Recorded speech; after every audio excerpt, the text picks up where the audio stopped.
Chico. É uma grande satisfação estar com vocês aqui essa tarde. A gente já tem com a Argentina uma colaboração de muitos anos, né? Um intercâmbio aí de mais de 20 anos, sempre muito prazeroso, regado a bastante vinho, né? E eu sou... Aqui a gente toma muito Malbec de Mendoza. Bom, então é um grande prazer. Eu queria fazer um agradecimento especial ao Federico La Roca e o Fernando da Lateia pelo convite. Eu fiquei muito honrado. E selecionei para vocês aqui algumas informações. Deixa eu passar aqui.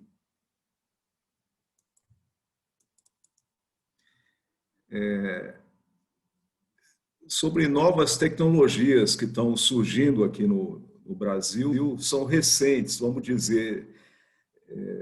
O processo se acelerou mais nos últimos 5 anos, embora a gente já vem fazendo muitas práticas de silvicultura de precisão há mais de 10 anos. Eu vou fazer uma síntese, peguei alguns casos, alguns exemplos que chamam a atenção, e são exemplos de empresas que trabalham cooperativamente conosco aqui junto ao IPEF.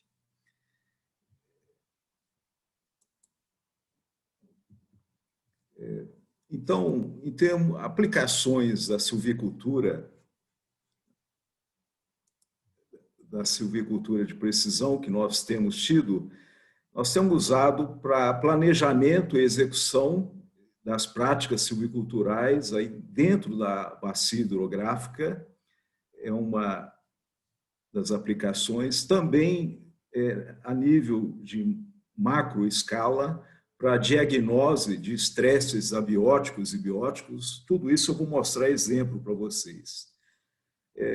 Também para uma realização mais precisa das operações silviculturais, aí numa mini escala, e também para avaliação e monitoramento posterior, né, à realização das práticas silviculturais, para ver a qualidade, fazer uma avaliação da qualidade. Também trouxe uns exemplos para mostrar para vocês. Eu não vou arriscar falar o portunhol, mas eu vou falar devagar e estou à disposição para repetir, esclarecer o tempo que for necessário. Bom, tudo começa aqui com o mapeamento, né, do clima, o mapeamento, só um instantinho, o mapeamento de solo, o mapeamento do relevo. Atualmente, os mapas de solo, mapa de clima a nível microclimático, a gente tem conseguido, todos georreferenciados, digitalizados, com a intensidade de amostragem maior, o que nos permite ser mais preciso nas recomendações de práticas. Usamos aí, né, esses softwares, sistema de informação geográfica e outros programas também, para definir unidades de manejo, hoje mais precisa,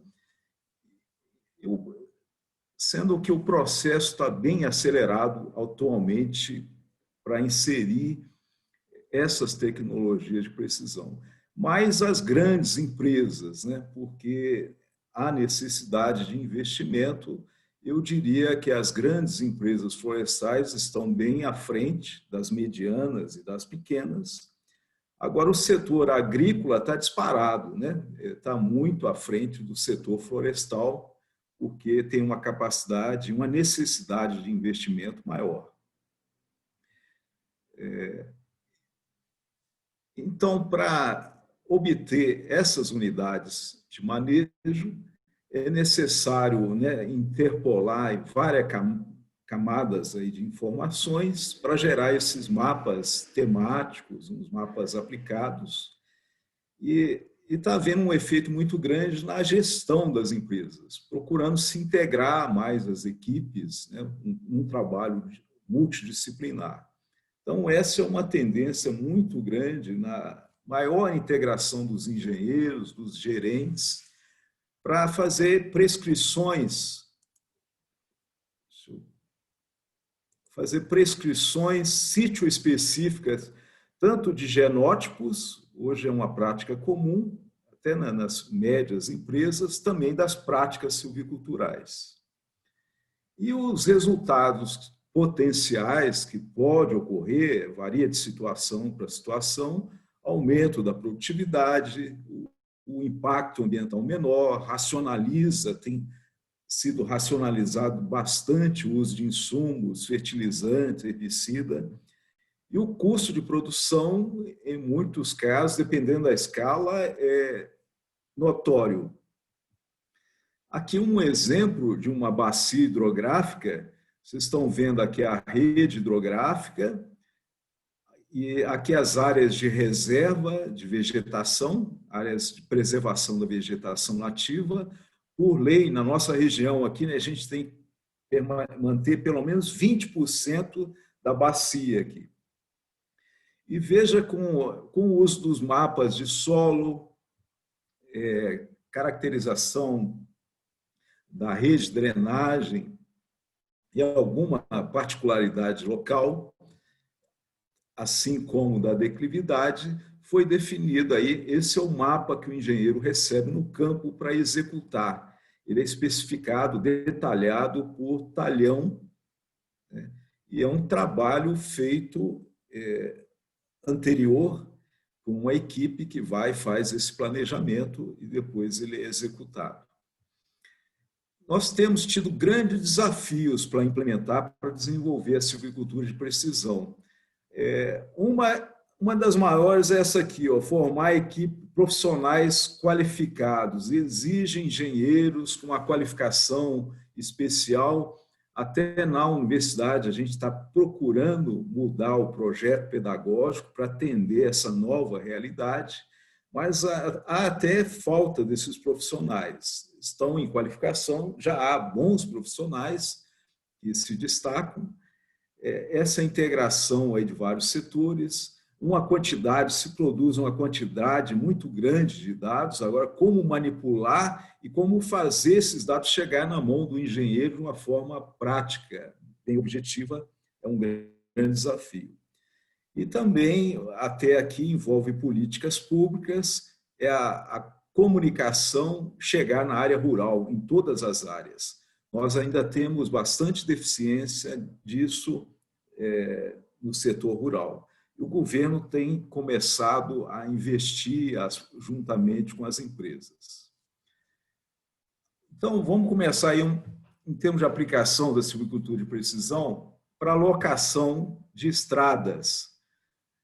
Veja aí uma área de morros bem acidentada. Atualmente, essas áreas, para fazer o layout de estradas, tanto para fazer novas estradas, como realocar para não ocorrer erosão, né? Veja aí um sistema bastante acidentado e não tem erosão. E para que a colheita mecanizada seja facilitada, veja as linhas alinhadas morro abaixo. E mesmo assim, sem erosão, porque se usou aqui o cultivo mínimo e com algumas técnicas especiais para evitar isso aí. Hoje, um sistema que está funcionando muito bem é fazer a varredura com LiDAR para obter esses modelos digitais de superfície do terreno, que tem uma alta resolução, e a vantagem do LiDAR também é que ele penetra no dossel das árvores, evitando assim muitas visitas dos engenheiros no campo para fazer esse planejamento. Uma outra aplicação da silvicultura de precisão para diagnosticar estresses abióticos e bióticos. Tem sido muito útil isso. Nós temos passado aqui no Brasil por severas mudanças climáticas. O frio está mais rigoroso, quando nos períodos de frio, e seca, até no sul do país, às vezes está ocorrendo áreas em que tem diminuído muito a pluviosidade. E na região central, região mais ao norte, o problema se agrava muito. Então, mudança climática é uma realidade para nós e nós estamos aprendendo ainda a lidar com isso aí. A silvicultura de precisão tem nos ajudado bastante. E aqui eu vou falar de duas variáveis, dois indicadores que a gente tem usado muito. Olha, o índice de vegetação, que se baseia na reflectância da radiação solar, principalmente aí no vermelho, no infravermelho. Não tenho tempo para entrar em detalhes, mas se baseia na reflectância tanto do infravermelho como do vermelho. Então, se obtém aqui uma curva de reflectância para diferentes comprimentos de onda, a gente usa predominantemente duas faixas de ondas aqui, uma do infravermelho e outra do vermelho. Veja que a reflectância aqui é menor, aqui é maior, e por relações entre essas bandas de radiação, a gente consegue muitas informações sobre o estado hídrico da planta, sobre o estado nutricional, sobre a ocorrência de malezas, vários usos. E uma outra novidade que nós temos aproveitado, que começou em 2016, foi uma empresa, Planet. Ela lançou nanosatélites, que são bem pequenos. E são ex-pesquisadores da NASA que montaram essa empresa, tem aqui uma sede no Brasil, em São Paulo, e está sendo muito usado. É um recurso que fica até mais barato do que imagens de drone. Essa empresa já lançou mais de 280 nanosatélites desde 2015 e tem uma resolução temporal muito alta, é diária. Se a empresa ou qualquer usuário quiser a informação diária, é possível obter, o que facilita muito. E de alta resolução também. A resolução é de 3 metros, consegue identificar. Eu vou mostrar algumas aplicações do nanosatélite. Agora, esses pequenos satélites, vejam, só avaliam, são multiespectral, mas só avaliam 4 bandas. Praticamente foram desenvolvidos para diagnóstico ambientais, dos recursos hídricos, edáficos, biológicos. Tem uma aplicação muito grande. As imagens já vêm ortorretificadas, então o custo compensa mais, em muitos casos, mais do que o drone, porque o drone, as imagens não são ortorretificadas, geram um volume de informações muito grandes que precisa depois de muita mão de obra.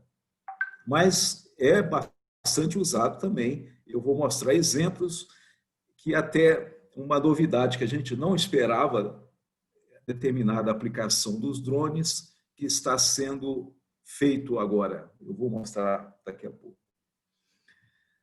Bom, nós tivemos, sobretudo devido à mudança de clima, problema de fogo, que para nós é muito intenso, nós tivemos que aprender a lidar com isso, prever, detectar e combater os incêndios. Em muitas áreas amorradas, áreas planas, temos várias situações. Eu trouxe aqui um exemplo apresentado por um diretor da Suzano, o Dr. Caio Zanardo, algumas informações de 2019. Eles têm um cenário, né, de muita variação. Em 2019, eles trabalharam com 800 mil hectares e detectaram, isso até agosto de 2019, quase 1.800 focos. E é muito complicado a visibilidade, o acesso. Então, precisava modificar, evoluir, desenvolver novas práticas. E hoje é muito comum a adoção desses sistemas de monitoramento por câmera, com torres de observação, olha, que pode chegar a 70 metros e com um raio de visibilidade pode chegar a 20 quilômetros. As torres de madeira que nós tínhamos antes chegavam a 20, a mais alta que eu vi é 35, 40 metros. Tinha uma visibilidade muito pequena e era o torrista que fazia todos os cálculos, errava bastante, né? Hoje, com essas torres, elas conseguem trabalhar à noite também, obter as imagens 24 horas por dia, com várias vantagens aí. Atualmente, até está se usando muito a inteligência artificial para fazer uma interpretação automática dos focos de incêndio. Todo o sistema é conectado por esse sistema de circuito televisivo, hoje não só dentro da empresa. Então, há empresas vizinhas que estão trabalhando lado a lado, que dividem essas informações, esse centro de monitoramento com esse circuito CCTV. E com isso o custo diminui bastante, né, quando as empresas dividem as informações. Como o caso aqui, olha, um exemplo, no Espírito Santo, várias empresas dividindo as torres com esse monitoramento e também o combate.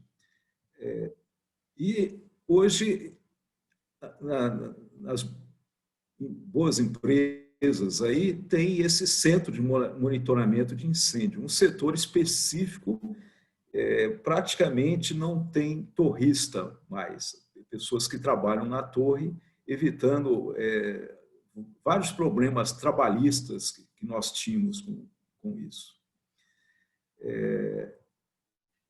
Bom, os avanços foi a redução do número de ocorrência e dos impactos ambientais. Também diminuiu o tempo para atender as ocorrências, para se chegar no foco e começar a combater o tempo, houve uma redução de 30%. E várias outras vantagens que foram apuradas desse novo sistema. Como eu disse, as intempéries climáticas se agravaram muito nos últimos anos. E hoje o vento forte, danos por vento, é um problema grave para nós. Eu vou mostrar informações aqui disponibilizadas pelo pessoal da Eldorado, no Mato Grosso do Sul. E ilustra bem como essas novas tecnologias de precisão podem ajudar a caracterizar um fenômeno como esse e ajudar no processo de decisão. Aqui, por exemplo, como que ocorre o efeito desses ventos fortes, né, que causa o que nós chamamos aqui meteorologicamente microexplosões. São torres de um vento muito forte que descem aí. Então, a gente precisa mapear o local que ocorre mais intensamente e fazer isso rapidamente. Então, aqui o exemplo da companhia Eldorado. Veja que desde 2014, a ocorrência em termos de hectares afetados por incêndios. Em 2018, chegou a 6.000, quase 6.300 hectares danificados por vento, o que causou um rebuliço, né? Como fazer, como contornar esse problema, como mitigar, porque os prejuízos são muito grandes. 2019 caiu um pouco, isso aqui só até o meio do ano de 2019. Chegou a afetar 8% da base florestal. Agora veja que o problema do vento foi até então muito maior do que incêndios. 14 vezes menor. Isso aqui se deve à eficiência das práticas que estão sendo adotadas atualmente. E o que se constatou com nanosatélites foram, para fazer mapeou-se todas as áreas danificadas por ventos e se verificou que a maior parte das áreas afetadas ia até 4 anos. E a maior parte, 30% até 2 anos, mais 30% de 2 a 3, mais 20% de 3 a 4 anos. Povoamentos mais velhos ou novos tinham um problema menor. Isso aí está relacionado com a dinâmica do vento, a gente não tem tempo para discutir isso aqui. Então, veja que quanto mais jovem o povoamento, maior o problema. Um outro problema que surge disso, não dá para aproveitar essa madeira aqui. Madeira muito jovem, ela não tem uso nem para energia, nem para celulose, não dá para usar. Então, a empresa toda se mobilizou, fez sobrevoos aí, pegou imagens de nanosatélites, de drones, classificou a gravidade dos danos. Veja aqui, uma gravidade baixa, a floresta ainda consegue recuperar, uma gravidade média, e aqui uma perda, para vocês terem uma ideia de como pode ser a gravidade. Então, com esses recursos de sensoriamento remoto, foi possível fazer esse mapeamento das áreas e, basicamente, com as informações, se decidiu por 2 estratégias e práticas de manejo.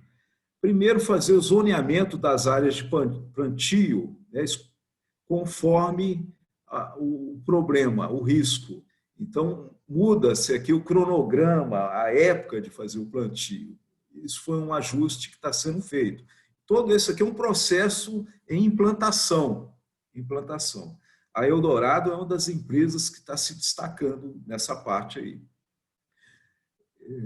Também a identificação dos materiais genéticos menos suscetíveis. E para identificar os clones suscetíveis a ventos e a tempestade, estão usando uma variável aqui, a quebra relativa, que é a área afetada com determinado clone dividido pela área total com esse clone. Aí você tem um índice de quebra relativa e dá para, com essa variável, comparar clones, fazer uma comparação entre clones sem tendência. E também está se avaliando uma técnica desenvolvida pela Cenibra, uma empresa de Minas Gerais, que desenvolveu uma técnica para avaliar a quebra por tracionamento. Então, traciona-se a árvore e faz uma avaliação do índice de quebra dela. Aqui, por exemplo, está um exemplo feito pela Eldorado, em vários nos clones que eles plantam, eles identificaram, olha, que tem 5 clones aqui que o índice de quebra suporta um valor aqui acima de 1975 kgf por metro. Então, esses clones aqui estão sendo plantados nas zonas com maior risco de ventos fortes. E esses outros aqui, mais suscetíveis aos ventos em outras áreas, onde os ventos ocorrem em menor intensidade. Bom, um outro assunto agora, algo sobre monitoramento do crescimento e recomendação de adubação. Aqui até eu vou usar um trabalho do sul dos Estados Unidos. Nós, de certa forma, estamos usando a experiência deles, eles têm uma experiência grande, de fazer um monitoramento do crescimento. Veja, eles relacionam o crescimento a uma relação muito boa com o índice de área foliar. Aqui tem a variação que eles obtêm. Então, a meta deles seria um índice de área foliar de cerca de 4,2 metros quadrados de folha por metro quadrado de terreno, que corresponde a uma produtividade, mas isso aqui é para pinos Teda e Pinus eliote, de mais ou menos 28 metros cúbicos hectare ano. E eles decidem a fertilizar, a fazer fertilização, quando o índice de área foliar é menor que 3,5. Se o índice de área foliar for menor que 3,5, eles decidem a fazer a adubação. Então, o retorno financeiro vai depender muito aí do índice de área foliar. Bom, e aqui está a aplicação de uma técnica de silvicultura de precisão, de um recurso de uma tecnologia de precisão. É usando o índice de vegetação. Ó.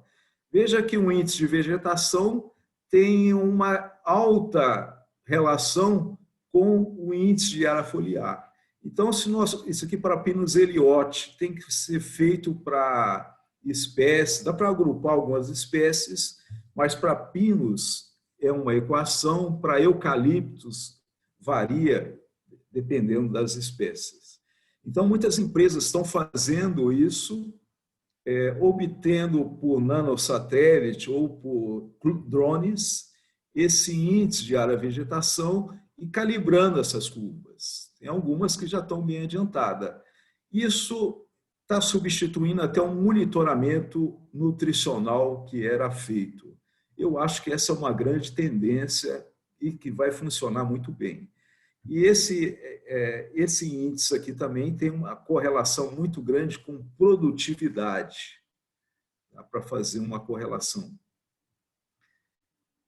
Uma outra aplicação, aqui a nível de mini escala, é para a aplicação de fertilizantes defensivos, usando tecnologias de precisão. Um exemplo da aplicação de herbicida em área declivosa. Então, os drones, por incrível que pareça, estão contribuindo muito para a aplicação de insumos. E uma das maiores aplicações tem sido em áreas acidentadas, como essa aí. Ó. Veja, essa é uma área, olha, 59% tem esse declive, até 20 graus, e 41% até 45 graus aqui. Ó. Tudo isso era feito com pulverizações ou mecanizada ou manual, ó, com muita mão de obra e com muito gasto de água. Atualmente, essa empresa, Senibra, praticamente passou toda a pulverização com um drone. Pulveriza toda a área com drone, com consumo bem menor, com menos mão de obra, que nós estamos tendo muito problema de mão de obra rural, há uma falta de mão de obra rural, e com custo menor. Isso tem sido adotado por várias empresas, é uma grande tendência.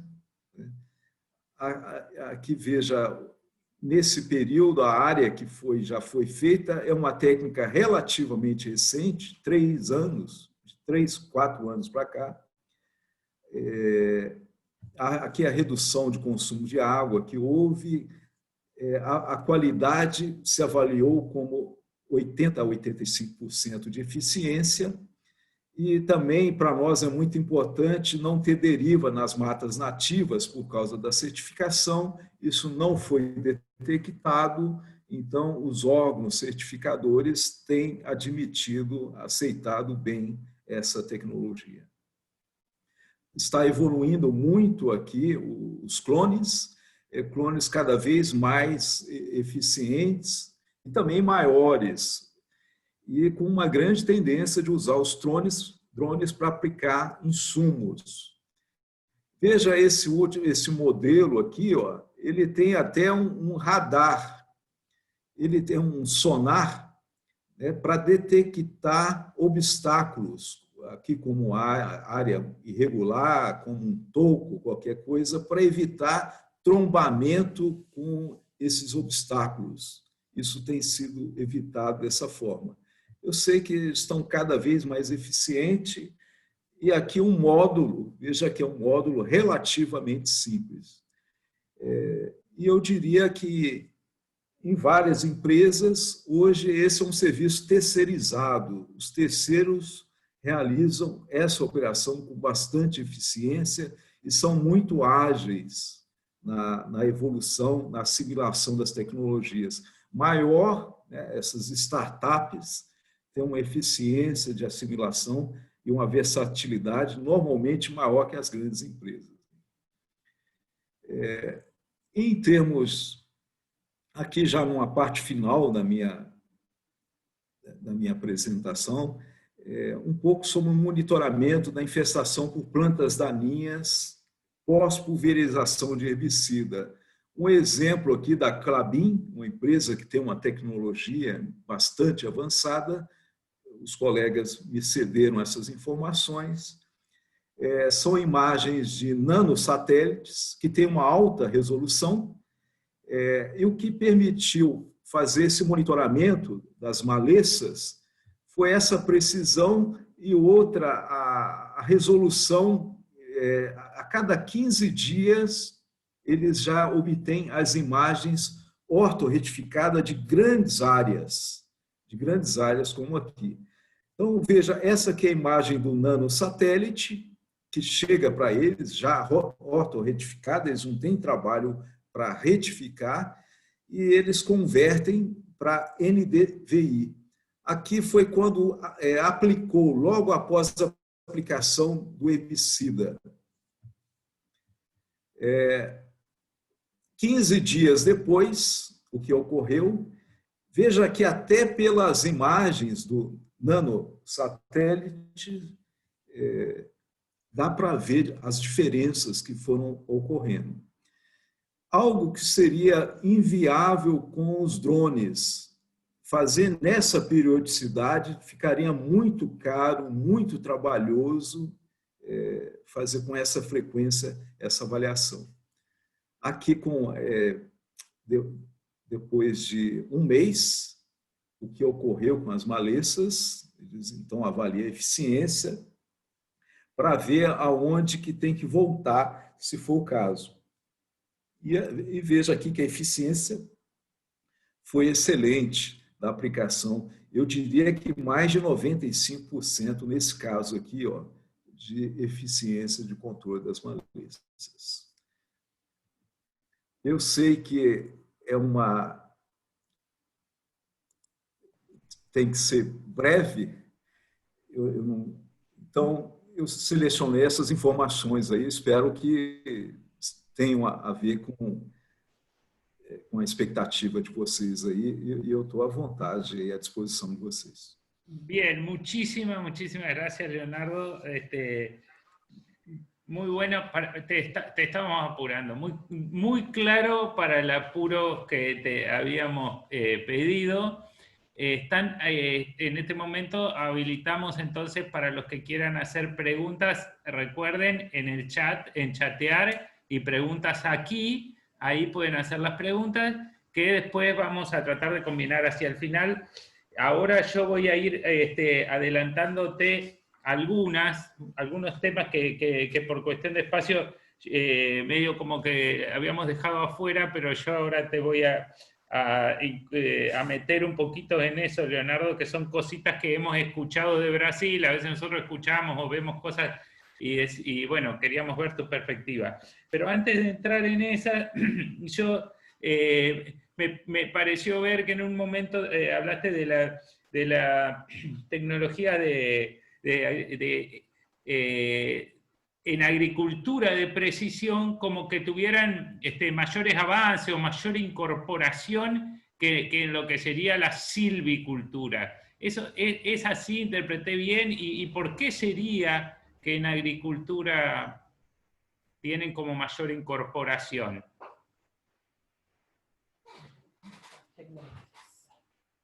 Bom, veja, a cultura, vamos pegar, por exemplo, a cultura da soja. a agricultura de precisão está muito desenvolvida para soja, para milho, para cana-de-açúcar. Vamos pegar milho e soja. Eles têm que fazer numa mesma área 2, 3 rotações por ano. E o maquinário tem uma janela de plantio, de colheita muito curta. Então, as máquinas têm que ser bem grande, para fazer a colheita rapidamente e liberando as áreas. E o custo é muito alto.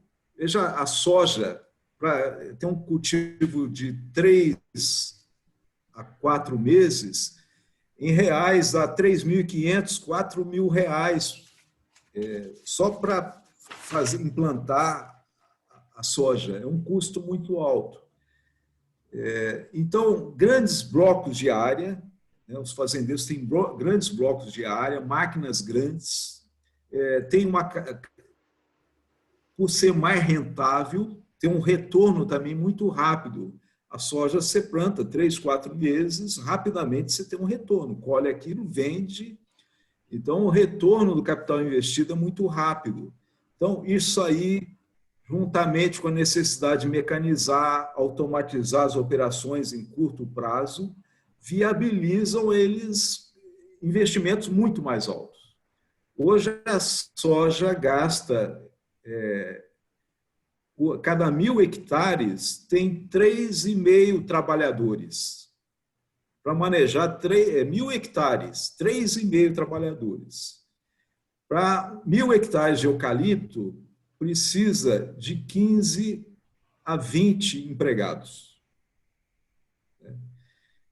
Então, nós não conseguimos equiparar a eles na mesma velocidade de investimento. Correto. Essas são algumas razões. As áreas também são mais planas, muitas vezes as áreas são mais planas, mais limpas, têm menos resíduos, são semi-preparadas. Tudo isso facilita a agricultura de precisão. Mas estamos correndo atrás. Sí. Y en un momento mencionaste las startups o startups que, a ver si podés profundizar un poquito y cómo contribuyen a la implementación de las nuevas tecnologías, digamos, porque quedó medio apurado.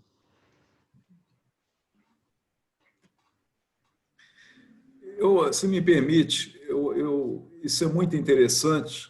Eu vou até ver se eu encontro aqui uma pequena slide aqui. Está dando para ver? Sim, sim, sim. Deixa eu fechar aqui. Então, olha o que está acontecendo. Essas novas tecnologias, as empresas querem aplicar isso, né? Várias tecnologias aqui, tudo tecnologias relativamente novas que vêm ocorrendo pelo desenvolvimento do sensoriamento remoto, da tecnologia de informação. Eu vou sintetizar aqui, olha, informações que ocorreu num evento o ano passado, organizado pela Exalco e pelo IPEF, sobre essas novas tecnologias. Então, uma síntese do que falaram. Só um momento aqui, deixa eu.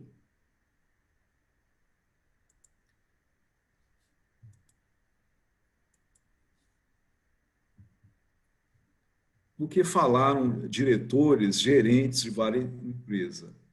Há um descompasso aqui entre a disponibilidade dessas tecnologias e o ritmo de absorção e adoção delas. As causas é porque a equipe é insuficiente, tem restrições trabalhistas, o compliance também, às vezes, é uma barreira para adotar algumas dessas tecnologias, o compliance não permite. A própria cultura da empresa, às vezes, também não favorece, tem restrição de orçamento, algumas tecnologias são caras, e tem tanta novidade que até as empresas admitiram, às vezes ela não sabe o que ela está precisando, o que ela precisa no momento. e, ao mesmo tempo, coexistem novas demandas de novas inovações. Foram apresentadas diversas. A gente tem várias demandas de inovações. Aí, o que está ocorrendo? Um novo modelo de pesquisa e desenvolvimento está ocorrendo. Então, olha só, antes, a universidade, os centros de pesquisa faziam a pesquisa e as inovações, que, por extensão, o setor de extensão levava isso para o setor privado, que fazia o desenvolvimento e para produzir e desenvolver serviços aí. Na década de 60, aqui no Brasil, surgiu os institutos e fundações, como o IPEF, a CIF, a própria FEALC, a FUPEF, várias outras, que procuram fazer essa integração com o setor privado. Isso aqui na área florestal foi um grande desenvolvimento. Mas o que está ocorrendo hoje? Hoje, no mundo inteiro, a competição entre empresas de diferentes países, só isso aqui não dá conta mais de acompanhar. Hoje é preciso desenvolver o que se chama aí ambientes ou ecossistema de inovação. Então, está sendo criado no Brasil, como os Estados Unidos criou, a Índia, Israel, França, são parques científicos e tecnológicos, incubadoras de startups, a maioria delas junto às universidades e outras associações, para fazer essa ponte entre a pesquisa e a aplicação aqui.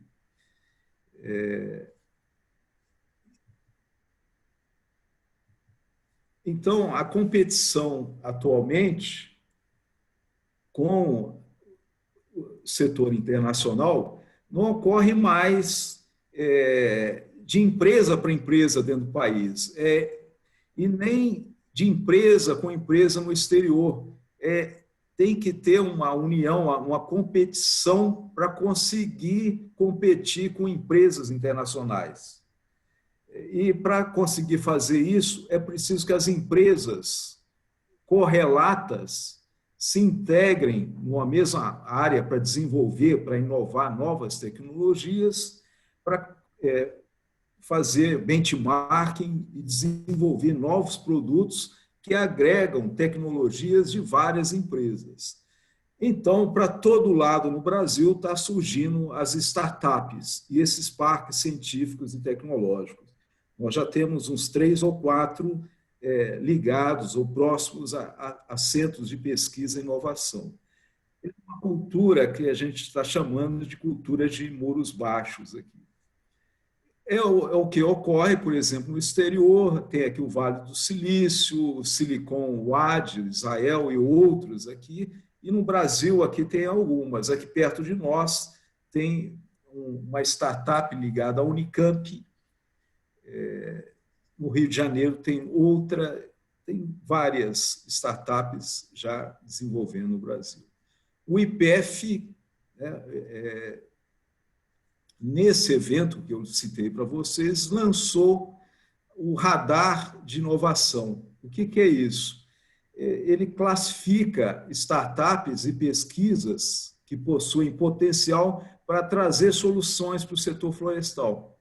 E, periodicamente, seleciona soluções propostas por essas startups, pode até fazer parcerias e divulga, envia essas informações para as empresas integradas nesse programa do IPEF, que é um programa que foi criado em dezembro, me parece, dezembro do ano passado.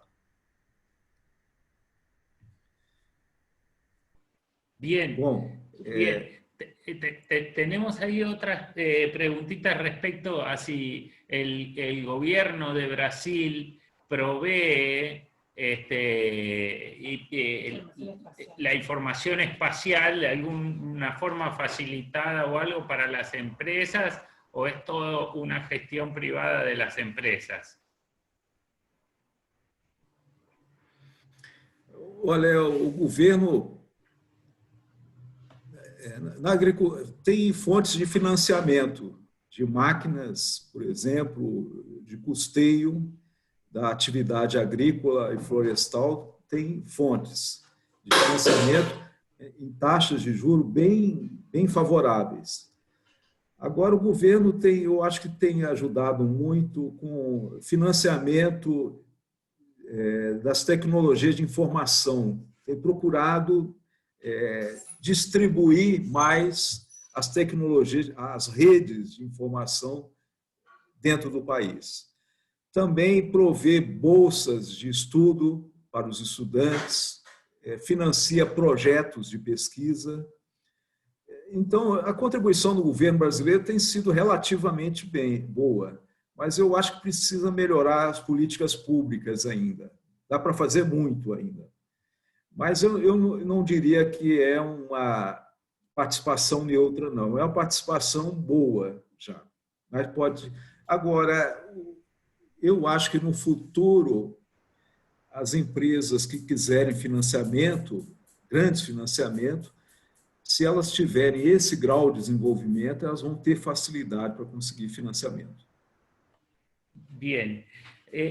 Cambio un poquito de tema a uno que no alcanzó el desarrollo, pero que hemos escuchado respecto del manejo de rebrotes, le decimos nosotros, o sea,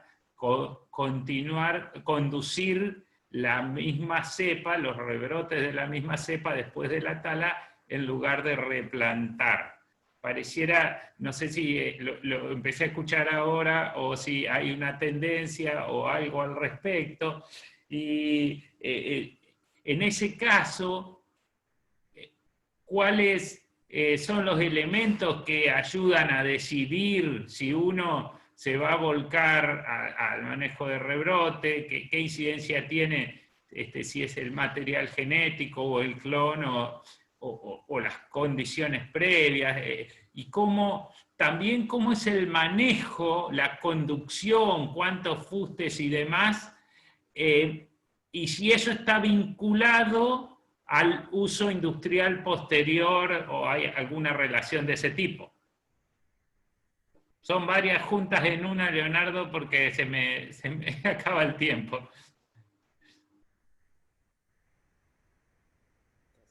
Olha,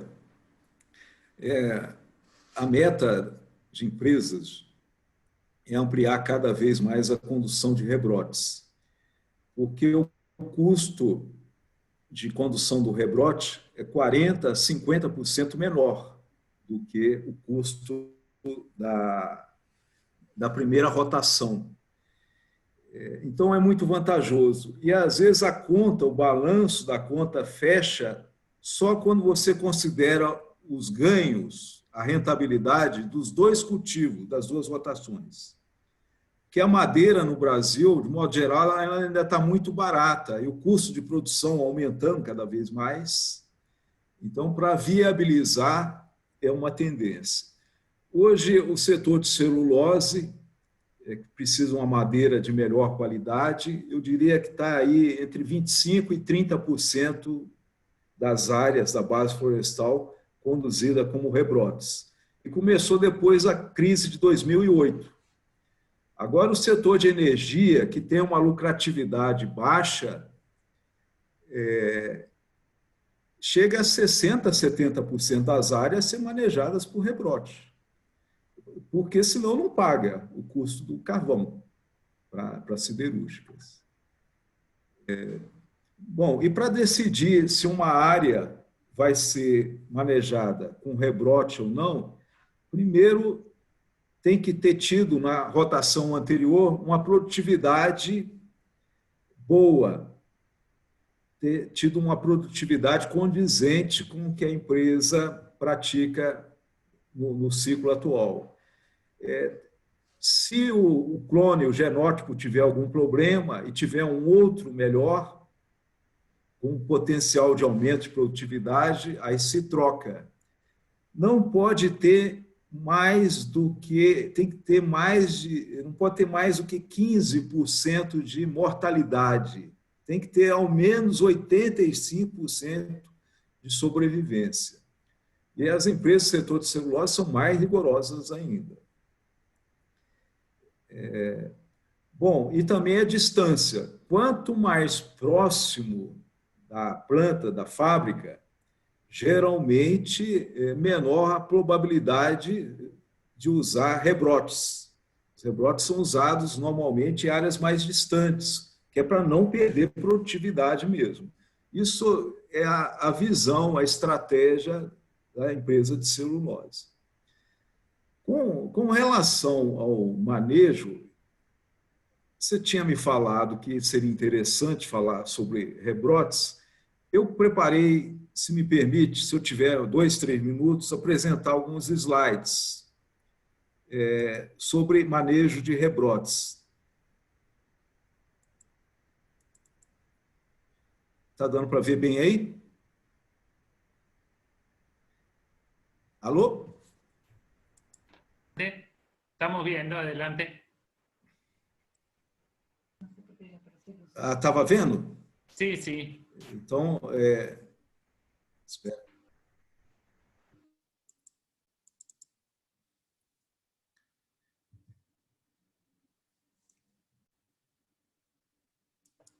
Aí dá. Então, olha, a tendência é essa aqui, ó, desbrote precoce, quer dizer, até 3 a 6 meses pós-colheita. Aqui um trabalhador fazendo o desbrote, veja aqui deixando um fuste, já vou falar. Isso aqui em Alagoinhas, uma região litorânea, onde que venta o ano inteiro, então o rebrote ele fica bem firme aqui. Dá para você fazer a desbrota e que eles tiram, tá vendo? Até a casca aqui, ó, para não haver rebrota aqui de novo. E mantém um fuste só para a celulose. Então, onde que venta muito, dá para fazer isso aí. Agora, aqui uma desbrota tardia, que era feito e a tendência é, depois, está vendo aí, com 12 a 15 meses, a tendência é diminuir esse tipo de rebrota. Aqui, olha, está aqui já mais no interior do país, para fazer a desbrota não pode ser uma idade muito tenra, porque venta bastante, o vento quebraria os rebrotes. Então, a idade é boa, é com 4 a 6 meses, com essa altura aqui, mais ou menos 2,5 metros, 3 metros. E é quando se faz a desbrota. Aí tem os rebrotes, o eucalipto é um híbrido entre urofila e grandes. Tem se usado essa cavadeira para fazer o desbrote. Para a celulose, deixa um broto desse. E veja que a cavadeira é a forma mais prática que tem para fazer esse desbrote precoce. Tira a casca aqui, ó, e aí não ocorre a rebrota. Aqui vocês estão vendo, olha, aqui morre esse pedaço da casca e esse fuste vai vir sozinho. Com a foice, danifica muito o rebrote, tem sido uma opção pouco usada, usar a foice para esse tipo de corte aqui. E veja aqui um estudo desenvolvido pela Suzano agora, que mostrou que quanto mais cedo se faz o desbrote, maior a produtividade, ó, em metros cúbicos por hectare. E quanto mais velho, quanto mais se atrasa, vai perdendo em produtividade.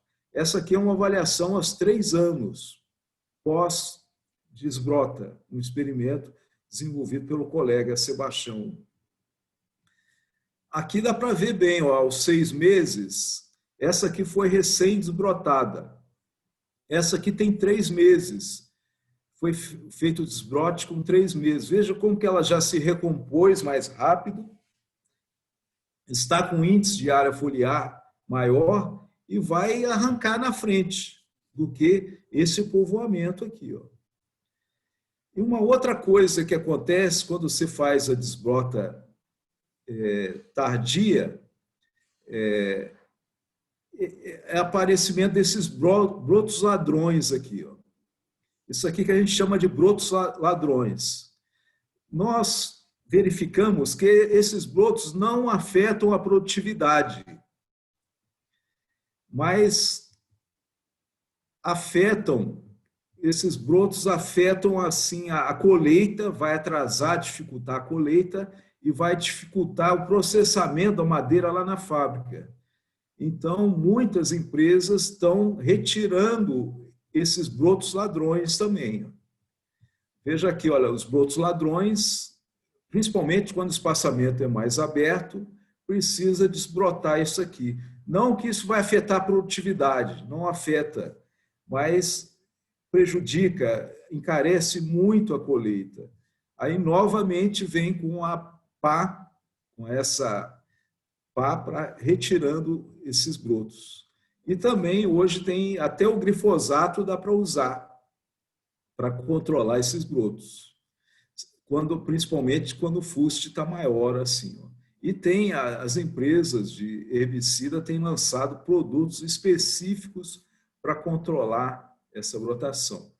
Um grande problema para nós, está aqui, ó, a mão de obra, 23 a 25 horas de trabalho por hectare para fazer a primeira e a segunda desbrota.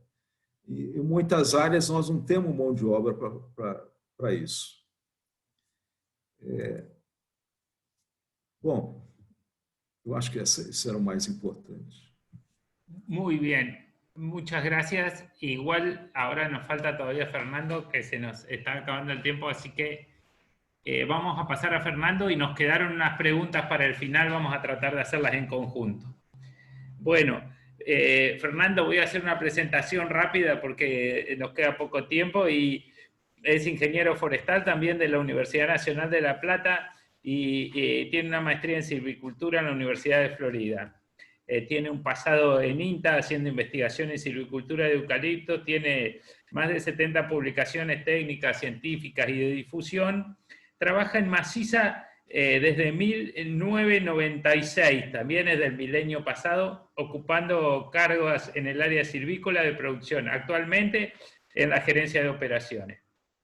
Bueno, y es maratonista, o sea, corredor de 42 kilómetros, fondista para el pedestrismo, pero ahora yo le voy a pedir que sea un poco velocista para hacer una carrerita corta, porque estamos muy cortos de tiempo y hemos acumulado muchísimas preguntas. Las preguntas, insisto, se van a poder hacer apenas Fernando termine la presentación, las preguntas para él y en el chat de preguntas aquí. Bueno, Fernando, entonces, adelante. Gracias, Federico, y voy directo a la presentación, así ganamos tiempo. Voy a tratar de alguna manera, continuar una de las últimas slides que presentó Martín. Como, bueno, me presentó Federico, trabajo en maciza hace muchos años,